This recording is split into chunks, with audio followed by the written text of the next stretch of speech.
भगवान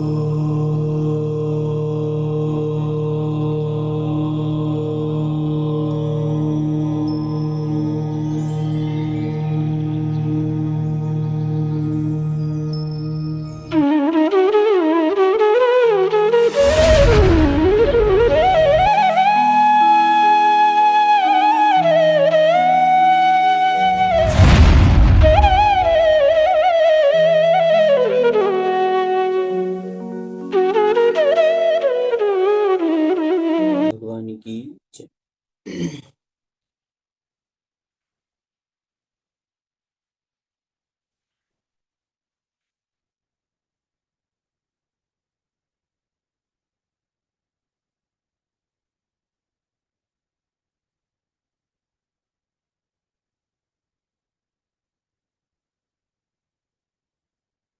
सभी को जय जिनेन्द्र।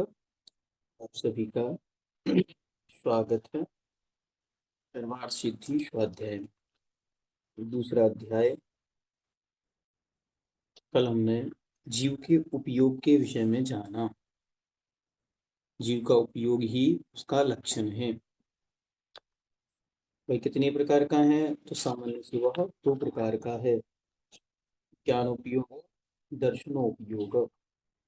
ज्ञानोपयोग 8 प्रकार का है, दर्शनोपयोग 4 प्रकार का है। उसके बाद जीव 2 प्रकार के हैं, संसारी और मुक्त। उन संसारी जीवों का वर्णन कल प्रारंभ करते हुए आचार्य ने कुछ विशेषताएं बतलाई थीं। आज हम पंच परावर्तन के रूप में पंच भ्रमण किस रूप में है उसे जान। Page number 119, paragraph number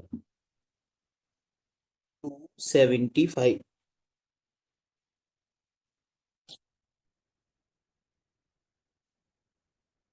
275। संसरण को संसार कहते हैं, जिसका अर्थ परिवर्तन है। वह जिन जीवों में पाया जाता है वे संसारी हैं। परिवर्तन के 5 भेद हैं: द्रव्य परिवर्तन, क्षेत्र परिवर्तन, काल परिवर्तन, भाव परिवर्तन और भाव परिवर्तन। द्रव्य परिवर्तन के भी 2 भेद हैं: नौ कर्म द्रव्य परिवर्तन और कर्म द्रव्य परिवर्तन। नौ कर्म होता है शरीर, यह और अन्य जो बाहरी बरगणाएं हैं, और उसके अलावा जो हमारे 8 प्रकार के कर्म हैं जिन्हें हम द्रव्य कर्म कहते हैं, वह कर्म। ठीक। अब आगे। अब नौ कर्म द्रव्य परिवर्तन का स्वरूप कहते हैं। किसी एक जीव ने 3 शरीर और 6 पर्याप्तियों के योग्य उद्गलों को एक समय में ग्रहण किया। ध्यान से समझना। कोई एक जीव है और उसने 3 शरीर और 6 पर्याप्तियों के योग्य उद्गलों को एक समय में ग्रहण किया। एक समय में उसने अपने योग्य वर्गणाओं को ग्रहण किया। अनंतर अर्थात उसके बाद भी उद्गल स्कंध या रुक्ष स्पर्श तथा वर्ण और गंध आदि के द्वारा जिस तीव्र, मंद और मध्यम भाव से ग्रहण किए थे, उस रूप से अवस्थित रहकर द्वितीयादिक समयों में निर्जीन हो गए। पहले समय में ग्रहण किया और दूसरे समय में वे ही क्षरण को प्राप्त हो गए, मतलब निर्जीरित हो गए, झर गए। तत्पश्चात अगृहीत, जिन्हें पहले कभी ग्रहण नहीं किया था, ऐसे अगृहीत परमाणुओं को अनंतवार ग्रहण करके छोड़ा। ग्रहण किया, छोड़ा, ग्रहण किया और छोड़ा। नए नए, पुराने नहीं, नए नए। फिर मिश्र परमाणुओं को अनंतवार ग्रहण करके छोड़ा। और मिश्र रूप मतलब जो पुराने भी थे और नए भी थे, ऐसे मिश्र रूप परिणामों को अनंतवार ग्रहण करके छोड़ा। और बीच में गृहीत परमाणुओं को अनंतवार ग्रहण करके छोड़ा। जो पहले ग्रहण किए, कुछ बार नए ग्रहण किए, कुछ बार मिक्स ग्रहण किए और कुछ बार पुरानी ग्रहण किए। तत्पश्चात जब उसी जीव के सर्वप्रथम ग्रहण किए गए वे ही 9 कर्म परमाणु उसी प्रकार से 9 कर्म भाव को प्राप्त होंगे, तब यह सब मिलकर एक 9 कर्म द्रव्य परिवर्तन होता है। क्या कह रहे हैं? एक पेड़ है मानो, और उस पेड़ को वनने में जितना भी द्रव्य लगा है, जितना उसने पानी, मिट्टी आदि आदि ग्रहण किया है, वह एक बार किसी निमित्त से जल गया। अब जलने के बाद पुनः वही मिट्टी, वही पानी और वही सामग्री एकत्रित होकर उसी पेड़ रूप बन जाएगी, तब जाकर एक परिवर्तन पूरा होगा। ये कौन सा परिवर्तन कह रहे हैं? अभी द्रव्य परिवर्तन चल रहा है। द्रव्य परिवर्तन में भी 9 कर्म परिवर्तन। तो किसी जीव ने पहले समय में वर्गनाओं को ग्रहण किया और छोड़ दिया। अब ऐसा वह अनंतों बार ग्रहण करके छोड़ता रहा, ग्रहण करके छोड़ता गया, ग्रहण करके छोड़ता गया। अब जो उसने प्रथम समय में जो वर्गनाएं ग्रहण की थी, जब आगे चलकर उसी प्रकार की वर्गनाएं पुनः ग्रहण करेगा, तब जाकर एक परिवर्तन पूरा होगा।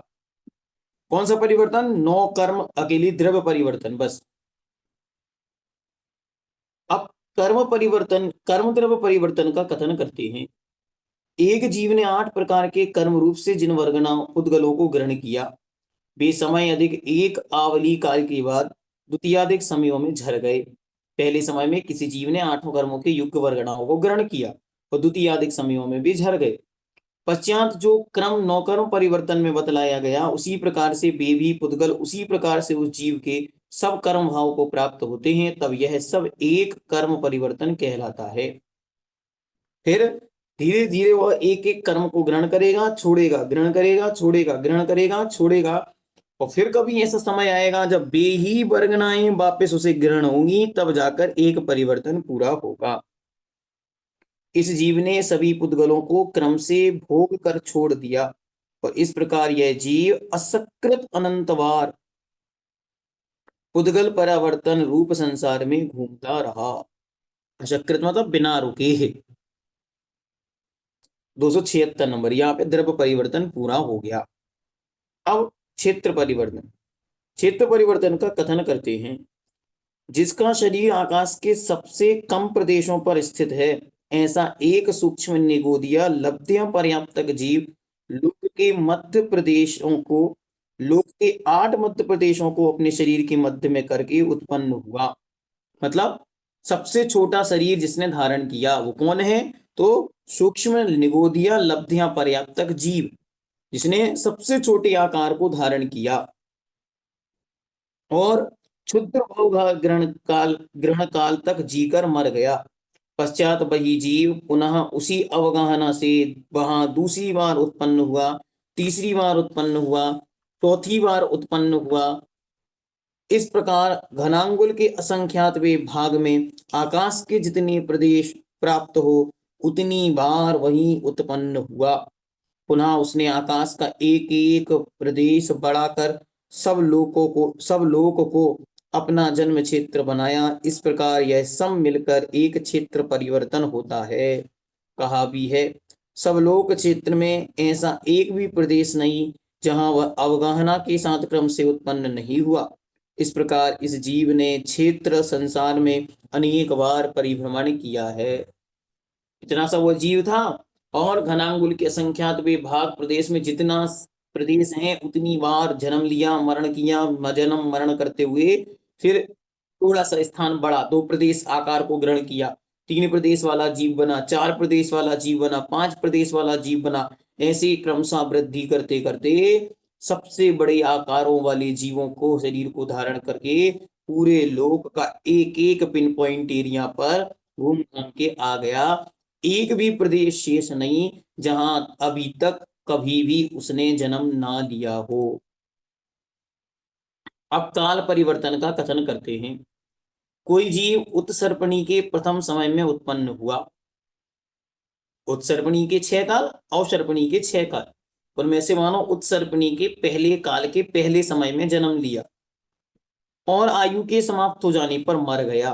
पुनः वही जीव दूसरी उत्सर्पणी के दूसरे समय में उत्पन्न हुआ। ध्यान से, दूसरी उत्सर्पणी के दूसरे समय में उत्पन्न हुआ और अपनी आयु को समाप्त करके मर गया। पुनः वही जीव तीसरी उत्सर्पणी मतलब बीच में 20 कोड़ा कोड़ी सागर गैप छोड़कर तीसरी उत्सर्पणी के तीसरे समय में उत्पन्न हुआ। इस प्रकार उसने क्रम से उत्सर्पणी समाप्त की और इसी प्रकार अवसर्पणी भी जब यह जन्म का निरंतर मतलब निरंतरता कहा, तथा इसी प्रकार मरण का भी निरंतर जानना चाहिए। इस प्रकार यह सब मिलाकर एक काल परिवर्तन कहा भी है। संसार काल संसार में परिभ्रमण करता हुआ यह जीव उत्सर्पणी और अवसर्पणी के सब समयों में अनेक बार जन्मा और अनेक बार मरा। एक एक परिवर्तन दूसरे से बढ़ता चला जा रहा है।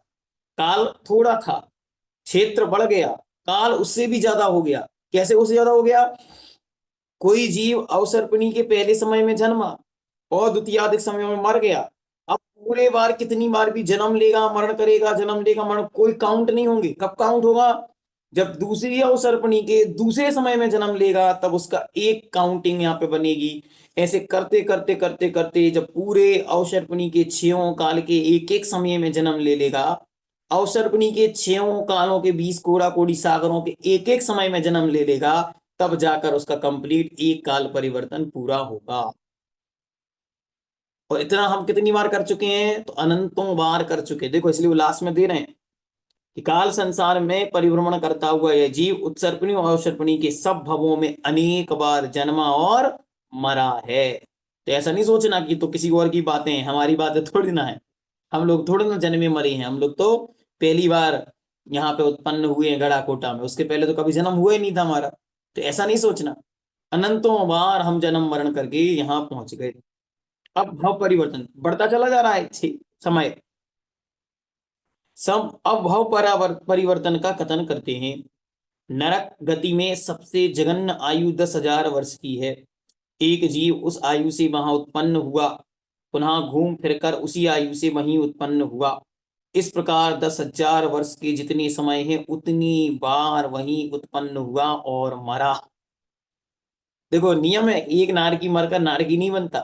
तो नारक में गया, वहां से निकल के यहाँ मनुष्य त्रियंच बना, फिर वापस जाके वहीं उत्पन्न हुआ। ऐसे एक एक समय बढ़ाते बढ़ाते पुनः आयु के एक एक समय बढ़ाकर नरक के 33 सागर पर्यंत आयु समाप्त की। फिर तदनंतर नरक से निकलकर अंतर्मूर्त आयु के साथ त्रियंच गति में उत्पन्न हुआ, और पूर्वोक्त क्रम से उसने त्रियंच गति की 3 पल्ल की, जो उत्तम भोग भूमि का त्रियंच है, उसकी 3 पल्ल की जो आयु है उसे समाप्त किया। मतलब अंतर्मूर्त की आयु से शुरू करते करते करते करते 3 पल्ल तक की आयु को उसने क्रमशः प्राप्त किया। इसी प्रकार मनुष्य गति में अंतर्मूर्त से लेकर 3 पल्योपम आयु समाप्त की। उसी प्रकार मनुष्यों की आयु को तथा देव गति में नरक गति के समान आयु समाप्त की। किंतु देव गति में इतनी विशेषता है कि यहाँ 31 सागरोपम की आयु समाप्त होने तक कथन करना चाहिए। क्यों? क्योंकि सर्वा सिद्धि के जो देव हैं, इनसे ऊपर के जो देव हैं, वे एक भव अवतारी और 2 भव अवतारी होते हैं। इसलिए 31 तक ही उत्कृष्टता से जानना। कितनी बार हो गया? इस प्रकार यह सब मिलाकर एक भव परिवर्तन है। कहा भी है, इस जीव ने मिथ्यात्व के संसर्ग से उपरिम ग्रैविक तक नरक आदि गतियों की जगन्नादिक स्थितियों में उत्पन्न हो होकर अनेक बार परिभ्रमण किया है। 10,000 वर्ष की नरक की पहली आयु ग्रहण करी, फिर द्वितीयादिक समयों में नरक 10,000 प्लस 1 समय, 10,000 प्लस 2 समय, 10,000 प्लस 3 समय, ऐसे करते करते करते करते 33 सागरों पर्यंत की उत्कृष्ट आयु तक नरकों में उत्पन्न हुआ। कितने भाव लगेंगे? गिनती नहीं कर सकते आप। इतनी बार उत्पन्न हुआ, मरा, उत्पन्न हुआ, मरा, उत्पन्न हुआ, मरा। फिर उसी प्रकार त्रियंचों में आ जाओ तो अंतर्मूर्त जगन आयु है। उस अंतर्मूर्त से प्रारंभ करके उत्कृष्ट आयु तक कहां तक लेकर जाना? तो उत्कृष्ट आयु तक लेके जाते हैं 3 पल्ल की जो भोग भूमि या त्रियंचों की आयु है, वहां तक। उत्तम भोग भूमि के त्रियंच की आयु 3 पल्ल की, वहां तक। इसी प्रकार मनुष्यों में लगाओ, अंतर्मूर्त क्षुद्र भव से लेकर के ऊपर उत्कृष्ट 3 पल्ल तक उत्तम भोग भूमि के जीवों की आयु, वहां तक सब आयुओं को धारण कर लिया। और फिर उसके बाद आगे कौन? देवों में 10,000 वर्ष कम से कम, और वहां से उत्कृष्टता को जाते हुए 31 सागर पर्यंत जन्म लिया, मरण किया, जन्म लिए किया और मरण किया, बस एक ही काम करता रहा, कोई और दूसरा काम है ही नहीं। यहाँ आके लग रहा है कि जन्म मरण कठिन है, अन्य आयु में, अन्य स्थितियों में जन्म मरण जन्म मरण जन्म मरण, और कोई काम ही नहीं, वहां रात दिन बस यही चल रहा है। चींटियां देखो, आपने दुग्ध पान किया, मीठा कोई चीज खाई और रख दिया, चींटियां उत्पन्न हो गई, और किसी महापुरुष ने पानी डाल दिया, समाप्त हो गई। यहाँ आपने गंदगी फैलाई, वहां मच्छर हो गया, किसी महापुरुष ने मार दिया, तो यहाँ उत्पन्न वहां मरण, यहाँ उत्पन्न वहां मरण, यही चल रहा है, और कोई काम ही नहीं। रात दिन जीवन पर्यंत असंख्यात असंख्यात काल बीत गया, अनंत काल कहना चाहिए, अनंत काल बीत गया, कोई उसमें वही नहीं, उत्पत्ति मरण, उत्पत्ति और मरण, बस। इससे अच्छा तो देव और नारकी हैं, कम से कम एक लिमिटेड समय के लिए जीते तो हैं। त्रियंचों के साथ विचित्रता देखो, शुद्ध भाव में जन्म लिया, एक श्वास में 8-10 बार जन्म मरण जन्म मरण जन्म मरण, बस। वहां जन्म लिया सर्फ की योनि में, और माता ही उसको भक्त कर खा गई, मर गया। कुत्ते की पर्याय में जन्म लिया, यहाँ से उठ के बाहर गया, वहां से गाड़ी निकाल के चला गया, मर गया। मेढक बना, वहां से समूचन जन्म हुआ, उचका, यहाँ से उचक के गया, वहां मोटरसाइकिल चढ़ गई, मर गया। कितनी बार हुआ ऐसा? तो कह रहे हैं अनंतों बार जन्म मरण जन्म मरण जन्म मरण करते हुए आ गया। अब डर तो नहीं लग रहा? नहीं भैया जी, लग रहा हो तो दीक्षा ले लेते, इसलिए ना दीक्षा के परिणाम हो रहे हैं, ना डर लग रहा है। इसको पढ़ने के बाद वैराग्य उत्पन्न हो जाता है। ऐसा कैसा संसार है? एक समय नहीं बचा, एक कर्म नहीं बचा जिसको आज तक हमने ग्रहण करके छोड़ा ना हो। एक द्रव्य, एक शरीर का ऐसा परमाणु नहीं बचा जिसे ग्रहण करके न छोड़ा हो। लोक में एक परमाणु, नो कर्म परमाणु नहीं बचा, अनंत बार गृहित परमाणु, अगृहित परमाणु और मिश्र परमाणुओं को ग्रहण करके छोड़ दिया। क्षेत्र परिवर्तन में कह रहे हैं एक एक प्रदेश पर असंख्यातों बार, अनंतों बार उत्पन्न होकर एक एक प्रदेश बढ़ाता बढ़ाता सर्वलोक में जन्म ले लिया। काल तो देखो, काल क्या है, कितनी विचित्रता है इस काल की। एक एक समय बढ़ाते बढ़ाते कितना लंबा पाल पर्यंत तक जन्म मरण जन्म मरण जन्म मरण करता। अब काल क्षेत्र, अब आते हैं भाव। भाव क्या है? भाव को बता दिया कि एक नरक के जघन्य भाव से लेकर उत्कृष्ट आयु पर्यंत, देवों की, मनुष्यों की और त्रियंचों की, सबकी मिला करके जब पूरा कर लेगा, तब जाके उसका एक भाव परिवर्तन पूरा होगा। और पांचों कर लिए अनंतों बार, अब सोचो उसकी स्थिति क्या बनेगी, जिसने पांचों अनंतों बार पूरे कर लिए, अनेकों बार पूरे कर लिए। अब भाव परिवर्तन का कथन करते हैं। ये भाव परिवर्तन थोड़ा सा कठिन है। कैसे है देख। संगी पंचेंद्रिय पर्याप्तक मिथ्या दृष्टि कोई एक जीव ज्ञानावरण प्रकृति की सबसे जघन्य अपने योग्य अंतःकोड़ा कोड़ी प्रमाण स्थिति को प्राप्त होता है। 8 कर्मों में से ज्ञानावरण नाम का एक कर्म है, उस कर्म की जघन्य स्थिति उसने बांधा। सबसे जघन्य अपने योग्य अंतःकोड़ा कोड़ी प्रमाण स्थिति को प्राप्त किया, क्योंकि वह मिथ्या दृष्टि है, इसलिए उसके उस स्थिति के योग्य सठ स्थान पतित, सठ स्थान पतित जिसको हम सठ गुनी हानि कहते हैं, वो सठ गुनी हानि, असंख्यात लोक प्रमाण कषाय अध्यवसाय स्थान होते हैं, और सबसे जघन्य इन कषाय अध्यवसाय स्थानों में के निमित्त से असंख्यात लोक प्रमाण अनुभाग अध्यवसाय स्थान होते हैं। इस प्रकार सबसे जघन्य स्थिति, सबसे जघन्य कषाय अध्यवसाय स्थान और सबसे जघन्य अनुभाग अध्यवसाय स्थान को धारण करने वाले इस जीव के तद योग सबसे जघन्य योग स्थान होता है। इसको कैसे समझना? इसको ऐसे समझना, जैसे एक सुई का कांटा है, घड़ी लगी हुई है दीवार पर, घड़ी को देखो, एक सेकंड का कांटा है, उस सेकंड का कांटा 7 बार घूमा, कितनी बार? 60 बार। जब वो 60 बार घूमा, तब जाकर एक मिनट का कांटा एक बार घूमा। फिर जब मिनट का कांटा 60 बार घूमा, तब घंटे का कांटा एक बार घूमा। जब घंटे का कांटा 24 बार घूमा, जब दिन का कांटा एक बार घूमा। ठीक ऐसे ही यहाँ पर जो उस जीव के परिणाम हैं, उनमें कषाय अध्यवसाय स्थान है। वे जब सबसे छोटी इकाई मान लो, और जब वे इतनी एक काल प्रमाण मानो 60 बार घूमे, तब जाकर एक अनुभाग अध्यवसाय स्थान बनेगा। तो वो अध्यवसाय स्थान 60 बार घूमेगा तब जाकर एक अनुभाग स्थान बनेगा। इस प्रकार वह कर्म की स्थिति बनती चली जाती। तो एक बार उसने कर्म का परमाणु ग्रहण किया, फिर उसमें कषाय का अध्यवसाय स्थान आया, फिर उसमें अनुभाग का अध्यवसाय स्थान आया। इस प्रकार वह स्थिति बनती चली जाती। इस प्रकार सबसे जघन्य स्थिति, सबसे जघन्य अध्यवसाय स्थान और सबसे जघन्य अनुभाग स्थिति को ग्रहण करने वाले इस जीव के तद योग सबसे जघन्य योग स्थान होता है।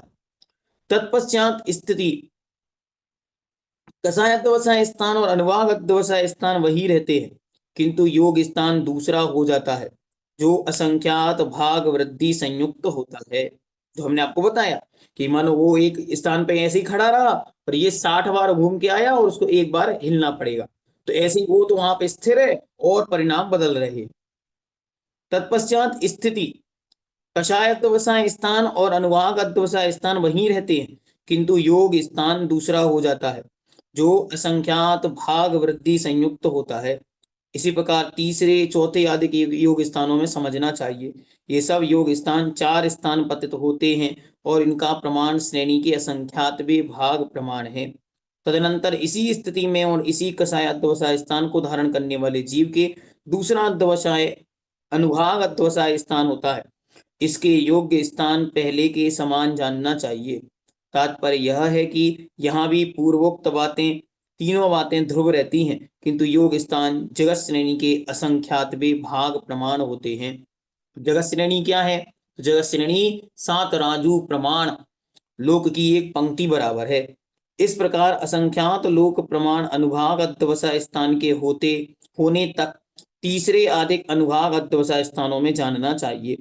तात्पर्य यह है कि यहाँ स्थिति और कषाय अध्यवसाय स्थान तो जगन्य ही रहते हैं, किंतु अनुभाग अध्यवसाय स्थान क्रम से संख्यात लोक प्रमाण हो जाता है और एक एक अनुभाग अध्यवसाय स्थान के प्रति जगत श्रेणी के संख्यात विभाग प्रमाण योग स्थान होते हैं।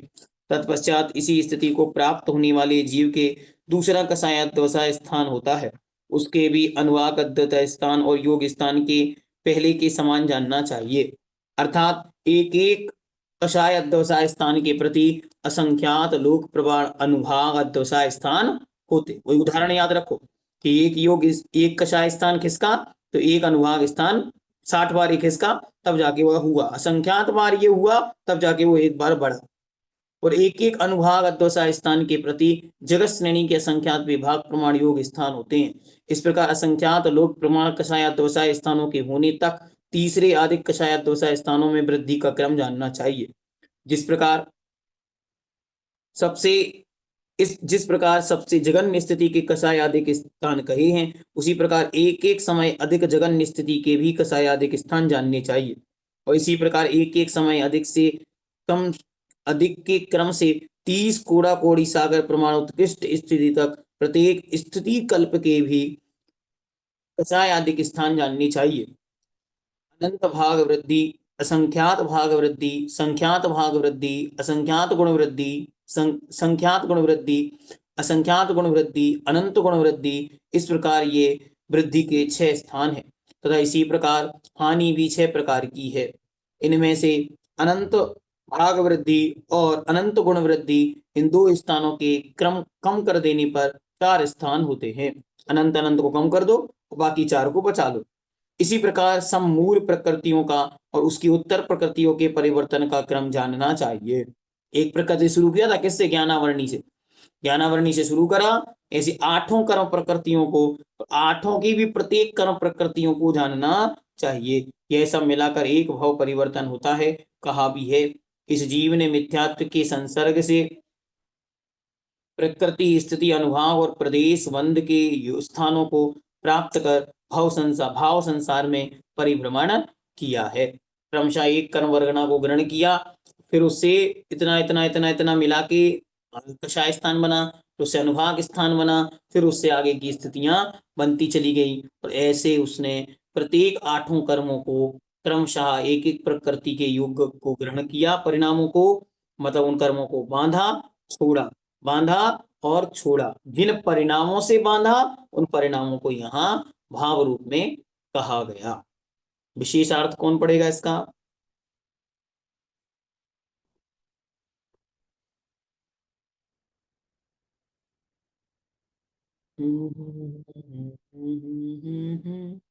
सुधा जी, सुधा जी पाटनी।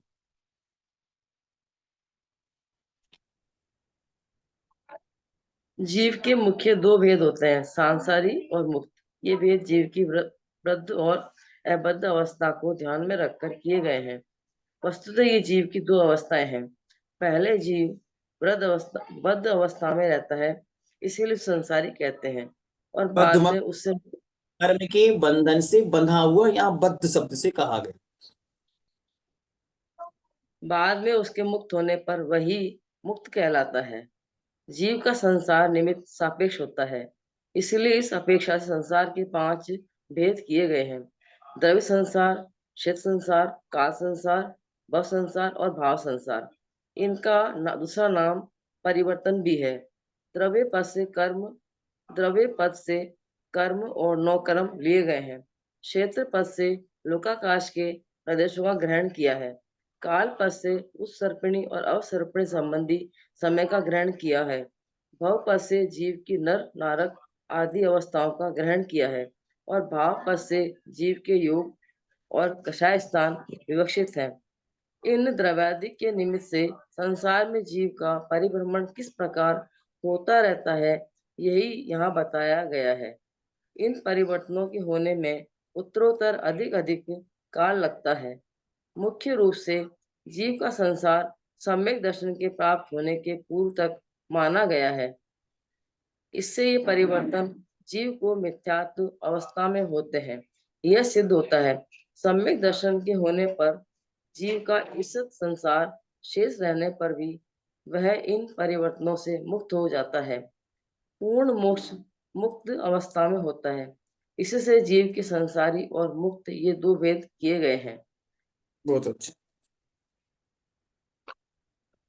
आगे 281 क्या था? पांच परिवर्तनों का विषय पूर्ण हुआ।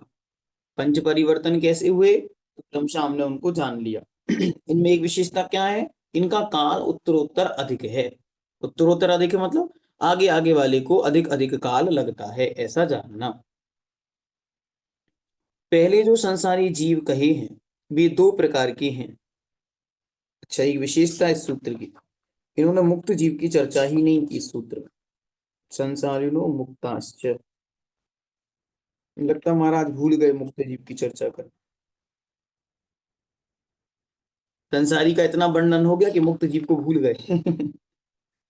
मुक्त शब्द का कोई वर्णन नहीं किया। मैं सोच रहा था हो सकता पीछे दिया हो, लेकिन उन्होंने वहां भी नहीं किया, पूरा सूत्र हो गया। अच्छा, उक्तात पंचविध संसार, अच्छा इसमें दिया है। से ये पंक्ति दिया, उस पर ने छोड़ दी इसको।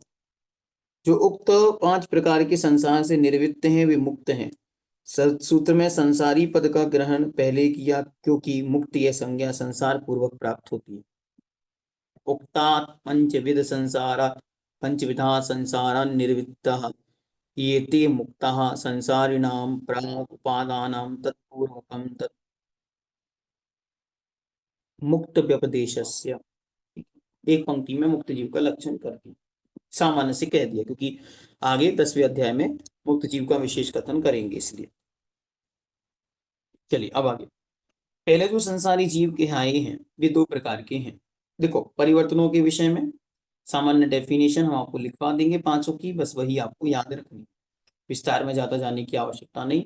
ज्यादा जाओगे, जितना जाओगे उतना दिमाग आपका घूमने लगेगा कि ये क्या है इस प्रकार से। इसलिए सामान्य से वह जो सामान्य वस्तु है उसमें वह जानने योग्य है कि द्रव्य क्या है, क्षेत्र क्या है, काल क्या है, भाव क्या है और भव क्या है। बस पहले जो संसारी जीव के आए हैं वह दो प्रकार के हैं। आगे सूत्र द्वारा इसी को बतलाते हैं। समनस्का मनस्का, समनस्का मनस्का, समनस्क और अमनस्क, मन वाले और मन रहित, ऐसे संसारी जीव हैं। मन दो प्रकार का है, एक द्रव्य मन और दूसरा भाव मन।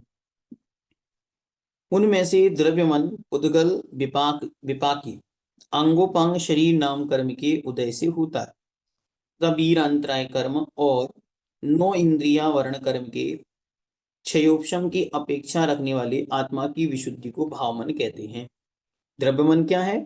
तो द्रव्य मन तो सामान्य से जो अंगोपांग कर्म का उदय है, वही उसके रूप से जो आकार में रचना बनी है वही उसका मन है। लेकिन भाव मन क्या है? भाव मन है सब लब्धि रूप, योग्यता रूप। वह मन जिन जीवों के पाया जाता है वे सममनस्क हैं, और जिनके मन नहीं पाया जाता वे अमनस्क हैं। इस प्रकार जिनके इस प्रकार मन के सद्भाव और असद्भाव की अपेक्षा संसारी जीव दो भागों में बढ़ जाते हैं, समनस्कः मनस्कः। इसमें समनस्क और अमनस्क इस प्रकार द्वंद्व समास है। द्वंद्व समास मतलब दो चीजों को जब एक साथ कर दिया जाता है तो उसको द्वंद्व समास कहते हैं। समनस्क शब्द श्रेष्ठ है, अतः उसे सूत्र में पहले रखा। शंका, श्रेष्ठता किस कारण से है? क्योंकि समनस्क जीव गुण और दोषों के विचारक होते हैं, इसलिए समनस्क पद श्रेष्ठ है। हाँ, इसलिए उन्होंने कहा जिसको विवेक नहीं है किसी चीज का, वो संगी होके भी असंगी है, सैनी होके भी उसका लाभ क्या हुआ? लाभ यही है, आपके पास मन है तो गुण दोष विचारकत्वात्, गुण दोष का विचार होना चाहिए, अन्यथा मन की कोई उपयोगिता बचती नहीं। पशु और मनुष्य में कोई अंतर बचेगा ही नहीं, दोनों एक जैसे हो जाएंगे। इसलिए मुख्य लक्षण यही है कि वह गुण और दोष का विचार करना जानता हो। आगे, अब फिर से संसारी जीवों के भेदों का ज्ञान कराने के लिए आगे का सूत्र कहते हैं। संसारी जीवों के और भी भेद हैं? तो कहते हैं हाँ, संसारी जीवों के और भी भेद हैं, अपेक्षाएं हैं। अलग अलग अपेक्षाओं से संसारी जीव के अलग अलग भेद बन जाते। पहले जीव के संसार और मुक्त कर दिया, फिर उस मुक्त जीव के भी दो भेद, संसारी जीव के दो भेद कर दिए, समनस्क और अमनस्क। फिर उन्हीं संसारी जीवों के दो भेद और कर रहे हैं, तिरस और स्थावर के भेद से। देखते हैं। संसारिणस्त्रसस्थावरः, संसारिणस्त्रसस्थावरः तथा संसारी जीव त्रस और स्थावर के भेद से दो प्रकार के हैं। शंका, सूत्र में संसारी पद का ग्रहण निरर्थक है, क्योंकि यह प्रकरण प्राप्त है। जब पहले ही संसारी जीवों की चर्चा चल रही थी तो ये दो भेद करने के पहले संसारी शब्द क्यों रखा? ये तो गड़बड़ हो गया। तो कहते हैं प्रतिशंका, इसका प्रकरण कहाँ है? तो कहते हैं शंकाकार, संसारिणो मुक्ताश्चित सूत्र में इसका प्रकरण है।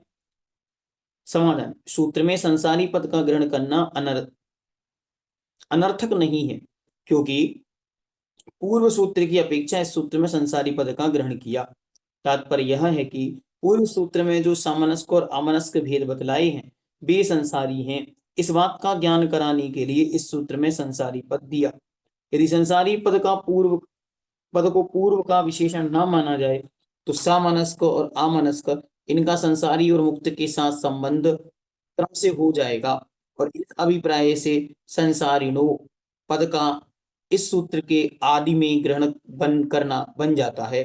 जो संसारिणो मुक्ताश्च ऐसा शब्द कहा, उसके बाद कह दिया सामनस्क और अमनस्क। तो सामनस्क अमनस्क किसके भेद है, ये तो समझ में नहीं आया। हो सकते मुक्त जीव के दोनों भेद होते। तो वो कहते हैं नहीं, आचार्य ने दोनों सूत्रों को कनेक्शन बिठाने के लिए संसारिणो मुक्ताश्च ऐसा सूत्र देने के बाद यहाँ पर एक नया सूत्र दिया, संसारिणस्त्रसस्थावरा। तो यहाँ जो संसारिणः शब्द है वो 11वें वाले सूत्र के साथ भी लगेगा और 12वें सूत्र के साथ भी लगेगा। अगर 11 के साथ नहीं लगाते तो सामनस्क संसारी हो जाते और अमनस्क मुक्त हो जाते, तो वहां अनर्थ हो जाता। तो नीचे अगर संसारिण ना देते तो त्रस और स्थावर किसके भेद हो जाते? तो सामनस्क और अमनस्क के भेद त्रस और स्थावर हो जाते।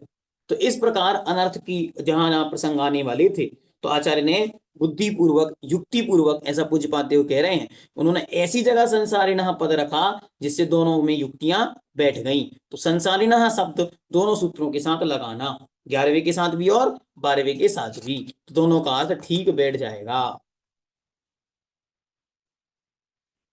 इस प्रकार संसारिणः पद का ग्रहण पूर्व सूत्र की अपेक्षा से होकर अगले सूत्र के लिए भी हो गया।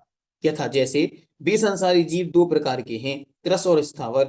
उनके त्रस नाम कर्म का उदय है वे त्रस हैं, और जिनके स्थावर नाम कर्म का उदय है वे स्थावर। अब यहाँ पर शंका, त्रस्यंती अर्थात जो चलते फिरते हैं वे त्रस हैं, और जो स्थिति वाले स्वभाव वाले हैं वे स्थावर हैं। ऐसी भी कोई शंका कर सकता है कि जो स्थिर हैं वे स्थावर हैं और जो चलते हैं वे त्रस हैं। क्या त्रस और स्थावर का यह लक्षण ठीक है? समाधान, यह लक्षण ठीक नहीं है। क्यों ठीक नहीं है? तो बतलाते। क्योंकि ऐसा मानने से आगम में विरोध आता है, क्योंकि कायानुवाद की अपेक्षा काय की अपेक्षा से कथन करते हुए आगम में बतलाया है कि दो इंद्रिय जीवों से लेकर अयोग केवली तक के सब जीव त्रस हैं। इसलिए गमन करने और ना करने की अपेक्षा त्रस और स्थावर यह भेद नहीं है। अच्छी तरह समझना, मतलब जो गमन नहीं करता तो वो सब स्थावर हो जाएंगे क्या? तो उन्होंने कहा ऐसा नहीं। और जो जो स्थावर होकर भी गमन करते हैं, जैसे अग्नि है, वायु है, जल है, ये अपने स्थान से दूसरे स्थान जा रहे हैं, तो क्या ये सब स्थावर से त्रस्त हो जाएंगे? तो उन्होंने कहा ऐसा अर्थ का अनर्थ नहीं करो, जिसका आगम में जिस रूप में लक्षण दिया है उसका उस रूप में लक्षण समझो। किंतु त्रस और स्थावर कर्म उदय की अपेक्षा से ही है। सूत्र में त्रस पद प्रारंभ में ग्रहण किया, क्योंकि त्रस स्थावर पद से कम अक्षर वाला है और वह श्रेष्ठ है। त्रस श्रेष्ठ इसलिए है क्योंकि उसके सब उपयोगों का पाया जाना संभव है, उसके सब प्रकार की प्रवृत्ति होती, इसलिए वह उसको उस रूप में ग्रहण किया। ठीक है, आज इतना पर्याप्त। आगे इंद्रियों के स्थावरों के आदि भेद करेंगे, फिर इंद्रियां आएंगी।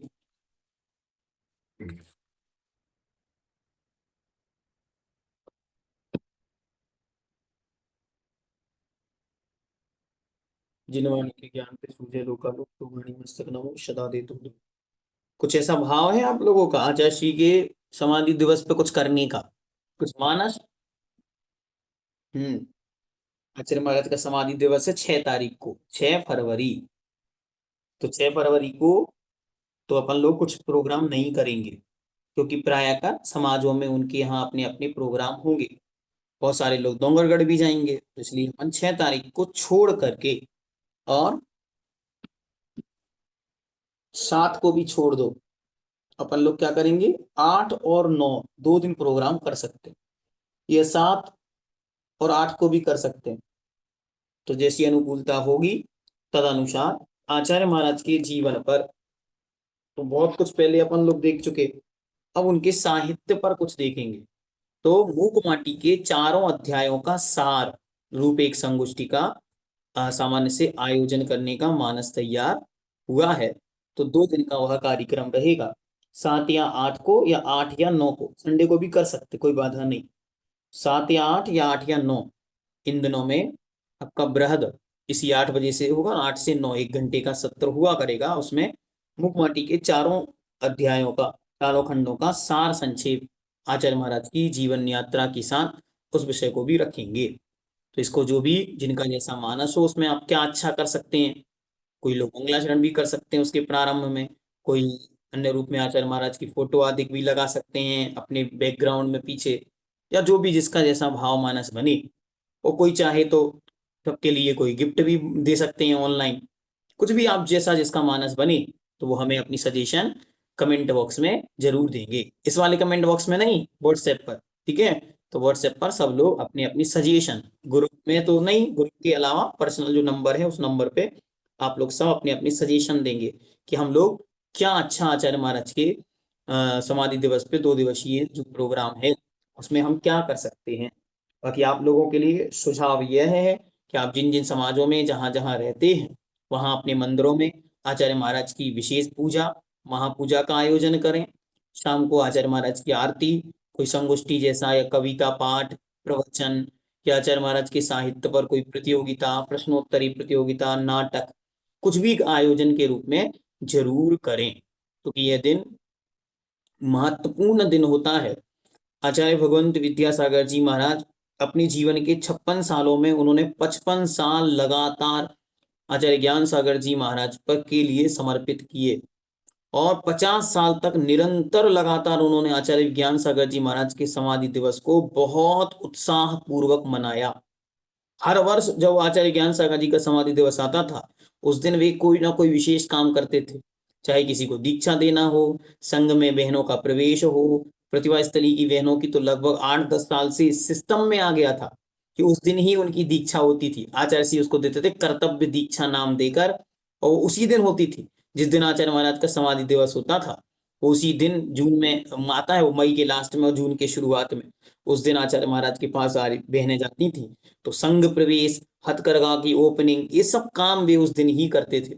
तो ऐसे उन्होंने अपने गुरु के जीवन के समाधि महोत्सव को खूब अच्छे रूप में मनाया। तो हम सबको भी कहाँ जहाँ जैसा जिस रूप में भी बने उस रूप में पुरुषार्थ करके उस दिन को अवश्य मनाना है। ऐसा नहीं, उपेक्षा नहीं करनी है, छोड़ना नहीं है उस दिन को। ऐसा भाव रख के सब लोग अपने अपने स्थान पर, अपने अपने स्तर पर जितना जिससे हो सके सामूहिक पूजन, ये तो सब लोग कर ही सकते हैं। सामूहिक पूजन का आयोजन कर लें तो महापूजन जैसा एक सामूहिक पूजन सब जगह हो जाएगा। शाम को सामूहिक आरती कर लें। और कुछ ज्यादा होता है तो कोई प्रवचन करता हो, कोई जानकार हो, कोई संस्मरण आदि गीत भजन प्रतियोगिताएं कुछ भी कर कर उस दिन को एक महत्वपूर्ण दिन अवश्य बनाएं।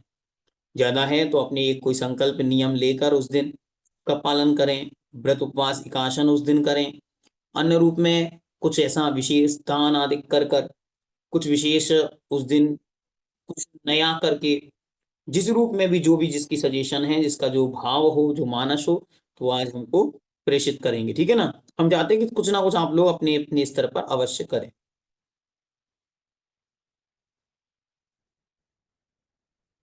महावीर जी। भैया जय जिनेन्द्र। जय जिनेन्द्र। आप बता रहे हैं 6 फरवरी को समाधि दिवस, जबकि हम्म। समाधि तो आचार्य श्री की 17 फरवरी को हुई थी। 6 दिवस कैसे, 6 फरवरी कैसे माना जाएगा? आचार्य थोड़ा भगवंत विद्यासागर जी महाराज ने अपने जीवन में कभी भी कोई भी प्रोग्राम तिथि के अनुसार ही मनाया। वो तारीखों को महत्व नहीं देते थे। उसके अच्छा। अनुसार उनकी जो समाधि हुई थी वो माघ शुक्ला नवमी के दिन हुई थी। अच्छा यद्यपि उस अच्छा। दिन अष्टमी थी, लेकिन अष्टमी दिन में 11 बजे तक ही थी और फिर उसके बाद नवमी चालू हो गई थी। तो जब हम्म, उन्होंने अपने देह को त्यागा था उस समय जो तिथि थी वो तिथि थी नवमी। तो इसलिए इस नौ। वर्ष हम माघ शुक्ल नवमी के दिन उनकी समाधि को मनाएंगे और ये जीवन हाँ। पर्यंत इसी को मनाई जाएगी। हाँ, किसी कारणवशात उस दिन न, जैसे मानो 18 तारीख रविवार को पड़ जाती तो हम लोग हम्म कोशिश करते कि चलो भाई रविवार है तो 18 तारीख को भी कुछ मना लें। लेकिन हम्म दोनों दिन रविवार को इस बार नहीं पड़ रहे हैं। पहले तो आचरण महाराज जिस दिन समाप्त हुए तो उस दिन शनिवार था, तो शनिवार के समाप्त हुए और रविवार आ गया था। तो इस प्रकार हम्म से आयोजन आदि में समता आ जाती है। तो उसलिए अपन लोग उस रूप में मनाते हैं। इसलिए तो आचार्य महाराज की परंपरा में चाहे उनका दीक्षा दिवस हो, आचार्य पदारोहण दिवस था, और अब उनकी समाधि दिवस, ये सब तिथि के अनुसार ही मनाए जाते हैं। तिथि के अनुसार मनाने से हमारी परंपरा जीवंत रहेगी, वरना तिथियों की परंपरा वैसे ही लुप्त हो गई। लोगों को माघ याद नहीं होगा कि माघ क्या होता, सही क्या बात है। होता, ये सही। चीजें लोगों के दिमाग में सेट नहीं है। इसलिए इससे हाँ, कम से कम परंपरा बनी रहेगी। बिल्कुल सही है।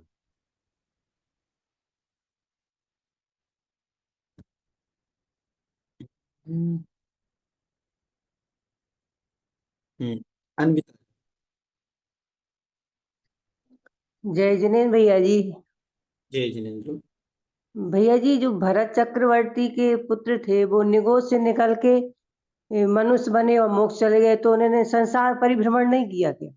बहुत अच्छे। उनके विषय में केवल अपवाद है। उनके विषय में मतलब कुछ जीव ऐसे होते हैं जो डायरेक्ट निगोज से निकलकर मोक्ष चले जाते, उनके पंच परावर्तन रूप परिभ्रमण नहीं होता, ये अपवाद कहलाते।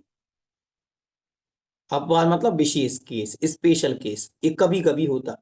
राकेश जी। भैया जी जय जैन। जय जिनेन्द्र। हमारे यहाँ पेरुमाल सागर महाराज जी के सानिध्य में बहुत भव्य कार्यक्रम हो रहा है भोपाल में। मुनि पेरुमाल हाँ वो सागर जी आ रहे हैं, तो अच्छा कार्यक्रम रखा है पंचायत कमेटी ने, बहुत भव्य कार्यक्रम। तो आचार्य श्री के उसी उपलक्ष्य में जो है समाधि दिवस के उपलक्ष्य में, बहुत अच्छा। तो अभी लोग गए थे श्रीफल भेंट करने, तो उन्होंने परमिशन दे दी है पेरुमाल सागर महाराज जी ने कि हम कार्यक्रम तक पहुंच जाएंगे भोपाल। अपना भाव ये है कि जो जहां है जिस स्थिति में है जितना जिससे बन सके उतना आपको करना है, बस आपका काम ये है। और बाद में हम लोग ऑनलाइन 2 दिन का प्रोग्राम अभी डिजाइन करेंगे, तो 8 या 9 या 7 और 8 को एक अच्छा कार्यक्रम हम लोग भी अपने स्तर पर एक कार्यक्रम बढ़िया उनके विचारों पर वैचारिक गोष्ठी के रूप में रख सकते हैं, रखेंगे। उसके लिए कोई आवश्यकता आप लोगों से लगेगी तो आप लोगों को बता दिया जाएगा। और आप लोगों को और कोई आवश्यकता हो या कोई बात कहनी हो तो आप वो कह सकते हैं। हाँ, आवा दीजिए।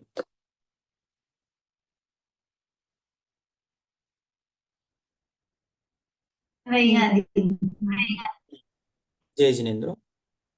भैया जी, ईसा संसार क्या होता है? ईश्वर मतलब थोड़ा। ईसा ईशत मतलब होता है थोड़ा, ईशत शब्द का अर्थ होता है थोड़ा। तो जो संसार समुद्र बराबर था वो चुल्लू पर पानी बराबर बचा, इसलिए सम्यक दृष्टि का संसार को ईशत संसार कहते हैं। भैया जी द्रव्य जन्म गति और पर्याय में क्या अंतर है? भाव भाव जन्म गति और पर्याय, सब अलग इनमें अलग क्या अर्थ, अंतर है? सब अलग अलग अर्थ में प्रयोग होते हैं, जहाँ प्रयोग हुए हैं तद अनुसार उनका अर्थ बनता है। जैसे गति है तो गति मतलब होता है जाना। भाव मतलब होता है, भाव मतलब होता है जन्म, जिस जन्म में गया उसका नाम होता है भव। पर्याय मतलब होती है अवस्था। तो जिस अर्थ में वो प्रयोग होते हैं उस समय उनका अर्थ बनता है। बाकी सामान्य से अर्थ तो हो गया एक, अ, जन्म कहो, अवस्था कहो, पर्याय कहो, सामान्य से तो सब एक अर्थवाची है, लेकिन जब इनका प्रयोग होता है अलग अलग प्रयोग में आते हैं। भैया जी भाव ज्यादा समय का होता है, सबसे बड़ा हजार होगा, नहीं सबसे बड़ा होगा भाव, उससे कम भव, उससे कम छेद, कम कम होते चले जाते। उन्होंने कहा ना, पहले वाले से दूसरे का काल अधिक, तीसरे का काल और अधिक, चौथे का और अधिक, पांचवे का और अधिक, पांचवा वाला जो होता भाव परिवर्तन उसमें सबसे अधिक काल लगेगा। जय जिनेन्द्र। उत्तरोत्तर काल बढ़ता चला जाता, उत्तरोत्तर मतलब होता है आगे आगे वाला। सुधाजी पाटनी। जय जिन भैया जी। भैया जी जय एक तो जिनेन्द्र। हमने जो गुणस्थान की आगे वाली वो दे दी, वीडियो डाली है। उसमें कितने एक गुणस्थान? हाँ गुणस्थान की भाई, तो थोड़ा नहीं, पढ़ेंगे समझ में तो आएगा। उसमें कितने गुणस्थान थे? उसमें 14 गुणस्थान को खाली बस गुणस्थान की परिभाषा बताइए, नाम बताया हुआ है खाली, उसमें कुछ भी नहीं है। अच्छा, डिफाइन नहीं किया है। हाँ कुछ भी नहीं किया हुआ डिफाइन। तो थोड़ा ठीक उसको है। डिटेल में पढ़ेंगे ना, थोड़ा सा समझ में तो आएगा ना कुछ। ठीक। हाँ। अब भैया जी मैं तो पूना में हूँ, पूना में देखते हैं क्या प्रोग्राम होता है यहाँ पे। पुणे में किस जगह पर है? धनौली में है भैया जी हमारा मकान, तो वैसे मैं जाती हूँ वहाँ पे, हूँ अपने बाकड़? मंदिर।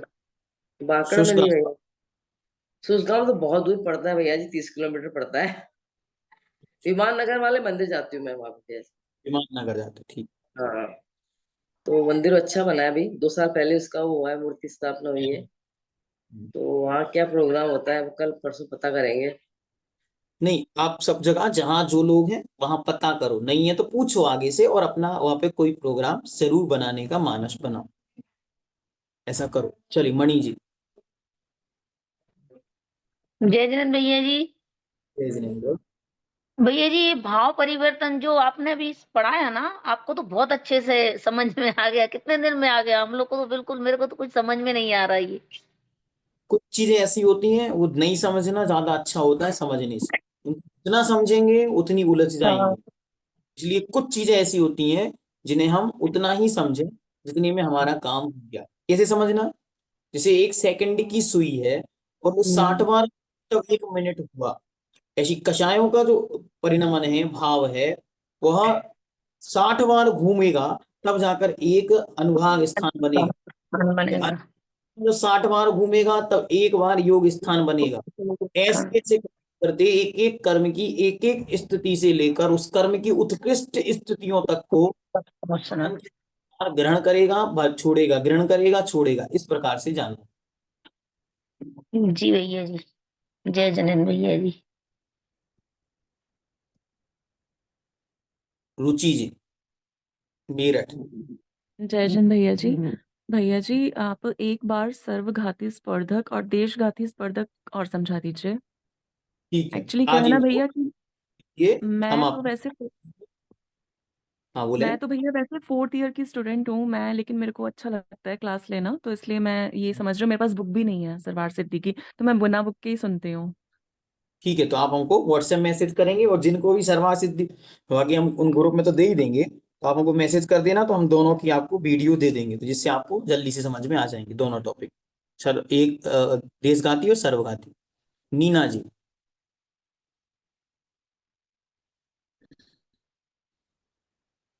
जय जिनेन्द्र भैया जी। जय जिनेन्द्र। भैया जी ये 277 पैरे में जो यह जन्म का निरंतर्य है, ये निरंतर्य क्या है? लगातार, निरंतरता जो बोलते हैं ना अच्छा, उसको निरंतर उन्होंने, चलता रहता है। हाँ निरंतर ये शब्द बनाया। तो और जिनवाणी के एक भैया ज्ञान। जी जो ये आया है कि मतलब हर बोले। भैया जी जैसे इसमें आया है कि हर गति में हर उसमें नरक गति में 10,000 वर्ष तक किया, तो वो क्या मर के जन्म के इस तरीके से 10,000 वर्ष पूरे होते हैं? नहीं नहीं, एक समय में जन्म लिया फिर मरण करके दूसरे समय आदि में उत्पन्न हुआ, इस प्रकार जब वो एक एक समय को पूरा कर लेगा तब जाके उसका एक परिवर्तन पूरा होगा ऐसे। क्योंकि ये तो पक्का है कि एक और समय एक भैया जी हमारे कभी भी दूसरे समय में मर तो सकता नहीं, तो क्रमशः क्रमशः बढ़ते बढ़ते चली जाएगी, तो बहुत लंबा समय लग जाएगा। जी भैया जी। गिरवाणी के ज्ञान थे सूझे भैया जी हम वाणी में जुड़े तो हमको